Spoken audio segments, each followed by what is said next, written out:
Jenny-Wanda Barkmann did not look like a monster. That was the first lie she told the world, without ever opening her mouth.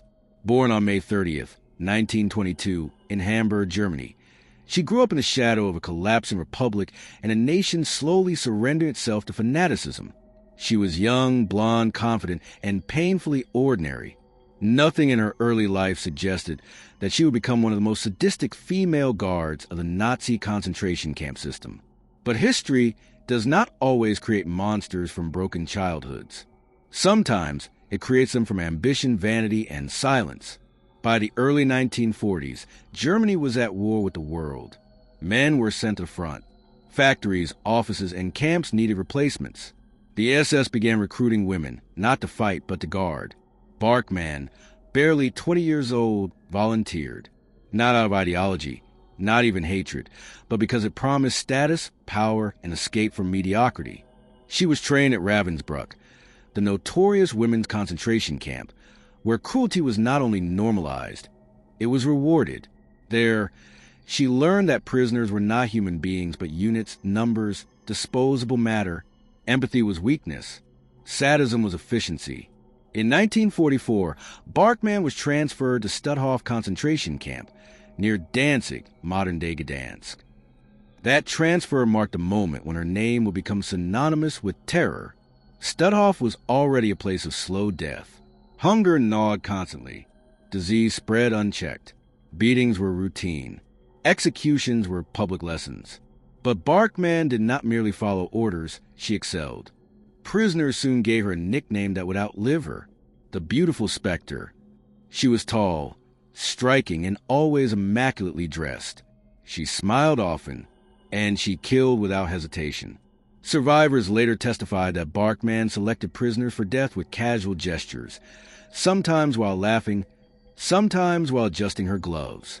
She reportedly took pleasure in choosing women and children for the gas chamber.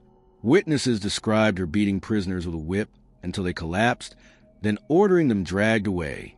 Others said she fired her pistol for sport, targeting inmates who were too weak to move fast enough. She was not driven by rage. That was what made her terrifying. She was calm. She was amused. She was bored. As the Eastern Front collapsed in late 1944, Stutthof became a final dumping ground for evacuations from other camps. Tens of thousands arrived, starving, sick, broken. Barkmann's cruelty escalated. Power, when left unchecked, demands escalation. Then came 1945. The Red Army advanced. The SS fled. Guards burned records, abandoned posts, and vanished into civilian life. Barkmann attempted the same. She discarded her uniform and blended into the tide of refugees fleeing west. For a brief moment, she almost succeeded. But the past does not always stay buried. In May 1945, British forces arrested her after recognizing her from survivor descriptions. When questioned, Barkmann initially denied everything. Then she laughed.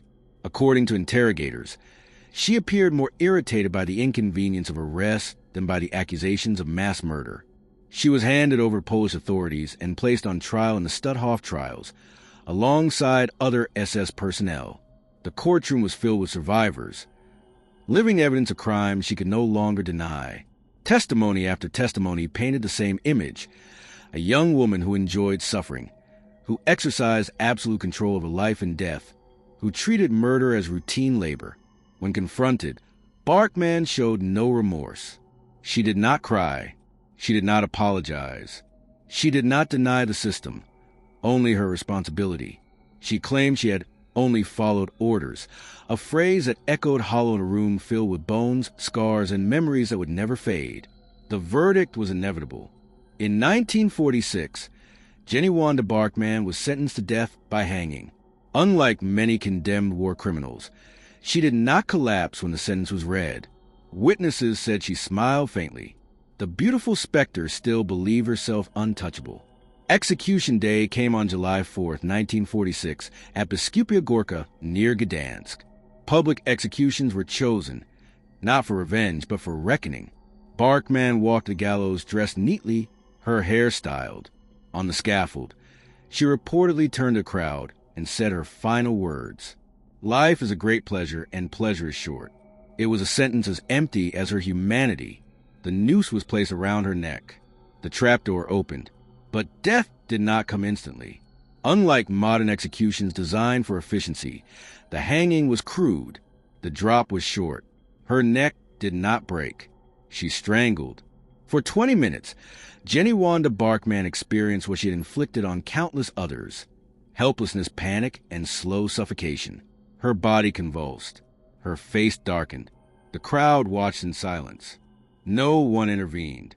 When she was finally pronounced dead, she was 24 years old, too young to die, old enough to choose cruelty. Jenny-Wanda Barkmann was not a victim of ideology alone. She was a reminder of how easily ordinary people become executioners when power replaces conscience. Her death closed one chapter of horror, but it did not erase the suffering she helped create. The camps were liberated. The war ended. But for the survivors, Stutthof never closed, and the beautiful specter, stripped of her uniform and her smile, entered history not as a mystery, but as a warning.